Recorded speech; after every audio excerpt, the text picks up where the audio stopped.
So guys, balik lagi sama kuliah sore bareng El di sini. Oke, ini adalah iQOO Z9, HP mid-range baru dari iQOO yang jadi penerus iQOO Z7 yang tahun lalu itu terbilang cukup sukses. Buat harga sendiri iQOO Z9 ini itu dibanderol dengan harga mulai dari 4 juta buat varian 8 per 128 GB dan yang paling mahal ini ada di 4,7 juta buat yang 12 per 256 GB. Buat desain iQOO Z9 ini itu kelihatan familiar sama desain iQOO 12, apalagi kalau kita lihat bentuk kameranya. Warna hitamnya ini punya finishing doe frosted ya, jadi tuh dia nggak bakal kelihatan kotor pas dipegang tangan berminyak. Buat frame kamera ini bentuknya nggak kotak dan nggak juga bulat ya, jadi kayak perpaduan keduanya gitu, dan ini jadi ciri khas HP-HP iQOO terbaru ya. Di sisi atas ini ada IR blaster dan lubang mic. Di sisi kanan ada tombol volume dan tombol power. Di sisi kiri ini polosan aja, sementara itu di sisi bawah ada SIM tray yang jenisnya ini dual SIM tanpa slot buat micro SD tambahan. Terus ada lubang mic, lubang charging USB-C dan grill speaker yang jenisnya ini stereo speaker, dimana speaker yang satu lagi jadi satu sama earpiece-nya. Buat NFC ini ada ya, dan posisi sensor ini ada di sisi belakang atas bodinya. HP ini juga udah ada IP rating yaitu IP64 yang artinya dia tahan sama debu dan cipratan air sedang. Kalau buat layar iQOO Z9 ini itu pakai layar berpanel AMOLED resolusinya 1,5K yang punya size layar ada di 6,78 inci. Buat layarnya ini punya 1 miliar warna dan udah support HDR, dimana dia punya peak brightness yang bisa sampai 4500 nits ketika konten HDR ditampilin. Sedangkan di luar ruangan peak brightnessnya ini bisa sampai 1800 nits. Tetap hitungannya ini terang banget ya, dan masih cukup jelas dipakai di luar ruangan. Buat refresh rate ini ada di 144 Hz yang smooth banget ketika kita pakai scrolling. Oh ya, buat fingerprint ini udah under display dan jenisnya ini optical, jadi speed bacanya juga kenceng dan nyaman buat dipakai sehari-hari. Overall buat kualitas layarnya ini udah jempolan. Bezel juga hitungannya tipis, meski yang bagian bawah sedikit masih lebih tebal, tapi secara keseluruhan ini tuh masih nggak ngeganggu dan dilihatnya tuh tetap enak. Lanjut buat performa iQOO Z9 ini itu pakai Snapdragon 7 Gen 3. Ini chipset kelas mid to end yang pastinya kencang ya. Musuh terdekatnya yaitu Infinix GT20 Pro yang pakai Dimensity 8200. Ini perbedaannya nggak begitu jauh. Meski secara performa Dimensity 8200 masih lebih unggul, tapi nggak bisa dipungkiri juga kalau Snapdragon 7 Gen 3 ini buat HP 4 jutaan masih terlalu OP. Buat dipakai aktivitas harian yang biasa kita lakuin, ini udah ngacir ya, nggak perlu diraguin lagi kenyamanannya. Nah, kalau buat dipakai main game, langsung aja kita cobain gimana performa kalau iQOO Z9 ini itu kita geber buat game-game yang kita tes. Mobile Legends ini bisa dapetin settingan ultra dengan frame rate super. Sayang ya, opsi frame rate ultra ini belum kebuka, jadi sekarang cuma bisa mentok di 90 fps aja. Tapi selama main ya ini mulus ya buat dapetin di kisaran 85-90 fps tanpa adanya kendala sama sekali. Pas lagi battle rame pun ini masih tetap smooth, nggak ada patah-patah sama sekali, jadi pengalaman pakainya ya tetap enak. Kalau buat PUBG Mobile, settingan yang kebuka ini ada di Smooth Extreme, HDR Extreme, sampai Ultra HD Frame Rate Ultra. Selama main di tiap settingan yang dipilih ini tetap enak ya. Di Smooth Extreme atau HDR Extreme-nya ini bisa dapetin 60 fps tanpa adanya kendala sama sekali. Terus pas nyoba di Ultra HDR-nya ini juga bisa tetap lancar jalan di 40 fps. Buat gyro-nya ini juga hardware ya, jadi buat kalian yang doyan main PUBG pakai gyro, ya nggak usah khawatir karena selain main di sini mulus, kalian juga tetap bisa dimanjain sama fitur gyro-nya ini. Lanjut kalau buat Genshin Impact ini aku coba dulu di settingan lowest-nya sekalian buat ngetes baterainya, dan ini aman banget buat dapetin 55-60 fps. Starter jarang banget kejadian di settingan ini dan hitungannya ini nyaman ya buat jalan di lowest-nya. Nah, kalau pindah ke settingan highest ini agak ngeden, fps rata-rata ada di kisaran 40 fps dan ini kelihatan banget perbedaannya sama lowest-nya tadi. Saranku kalau mau enak ya mending pakai lowest aja karena kita bisa dapat rata-rata frame rate yang lebih tinggi dan lebih stabil juga. Kalau buat baterai ini gede, kapasitasnya ada di 6000 mAh. Buat dipakai nonton YouTube selama 1 jam, baterainya ini berkurang sebanyak 3%. Main sosmed, scrolling IG Reel selama 1 jam, baterainya ini berkurang sebanyak 4%. Dan buat main Genshin Impact di settingan lowest selama 1 jam, baterainya ini berkurang sebanyak 14% aja. Gokil sih, ini kapasitas baterai yang gede dan manajemen dayanya juga bagus, jadi ya bisa lebih hemat lagi dari HP 6000 mAh lainnya.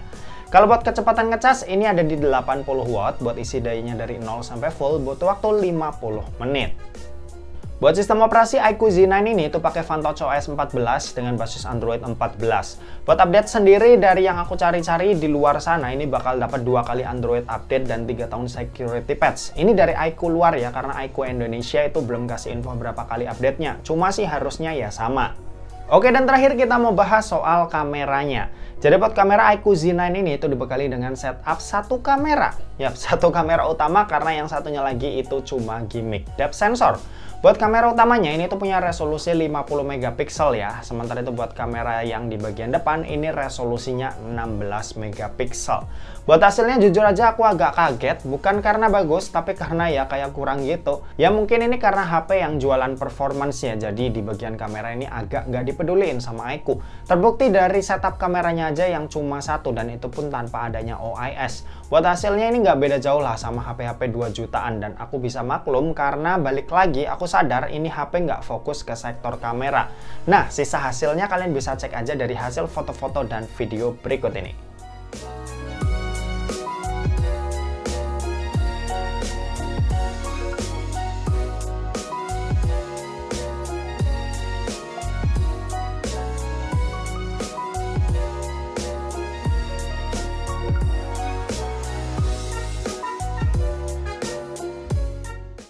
Oke, ini contoh perekaman video dari iQOO Z9 direkam pakai resolusi Full HD 30 fps. Ini buat bawaannya udah aktif buat stabilisasi standarnya ya. Oke. Hasilnya seperti ini kalau dipakai jalan. Gimana menurut kalian? Nah ini kalau buat yang stabilisasi ultra Full HD 30 fps seperti ini, dia lebih nge-crop gambarnya, lebih ngezoom gitu, cuma ya hasilnya lebih stabil.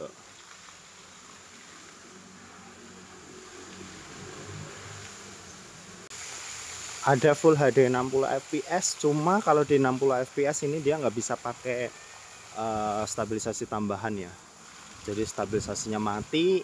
Jadi bisa kalian lihat kalau ini dipakai jalan, gempa buminya kerasa banget.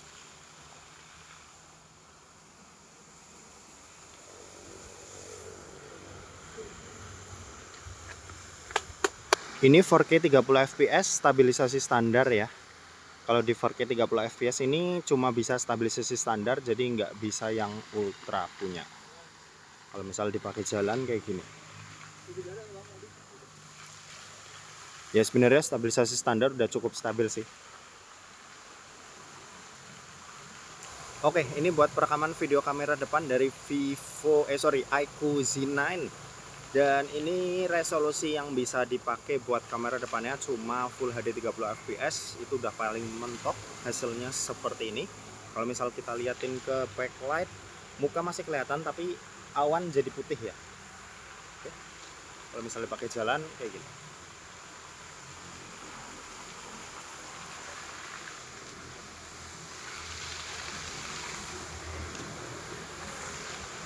Coba balik. Kalau misal jalan cepet kayak gini.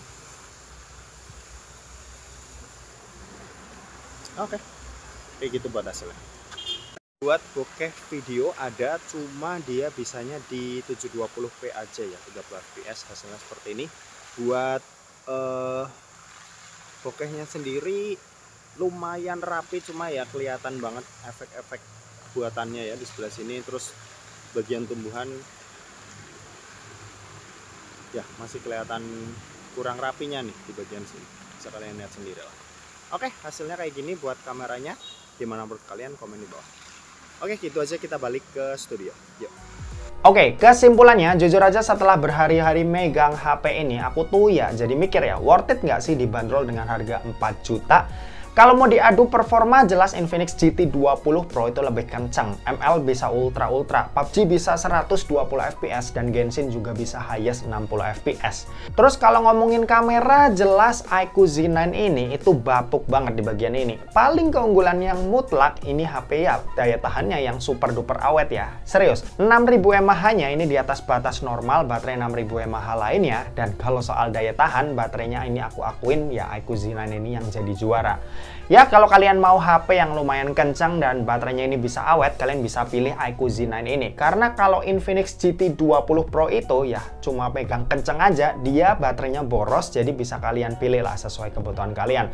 Mau yang kencang banget tapi baterainya boros, atau yang kencang aja tapi baterainya super duper awet kayak iQOO Z9 ini. Dan oke, mungkin segitu aja buat video kali ini. Terima kasih buat yang udah nonton video ini. Jangan lupa buat like, komen, dan share juga ke teman-teman kalian supaya teman-teman kalian mendapatkan informasi yang bermanfaat dari kuliah sore. Oke, terima kasih buat yang udah nonton video ini sampai habis dan sampai jumpa di kuliah selanjutnya. Bye-bye.